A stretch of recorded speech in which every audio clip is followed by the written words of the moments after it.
Lockdown 2000 అంతే, COVID-19 తర్వాత first lockdown వచ్చింది కదా ఫెబ్లో.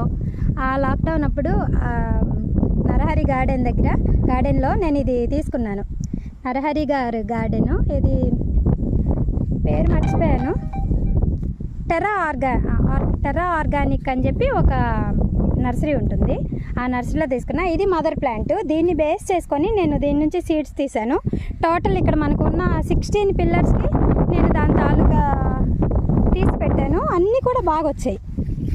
అంటే మనకి ఇక్కడ ట్రాన్స్పోర్టింగ్ కొంచెం ఇష్యూనే. ఇవి 250 రూపాయల లెక్క పెట్టుకొని మనం కొనుక్కోలేము. సో వీటిని ఇలా కొంచెం కట్టేసుకోవాలి. చాలా వచ్చాయి చక్కగా, అన్నీ తీసాను. ఇక్కడ ట్రాన్స్పోర్టింగ్ ఇష్యూస్ ఎక్కువ ఉంటాయి. మనం 250 రూపాయలు పెట్టుకొని ఇక్కడైతే కొనుక్కోలేము. అలానే హైదరాబాద్ నుంచి తెచ్చేసరికి ట్రాన్స్పోర్ట్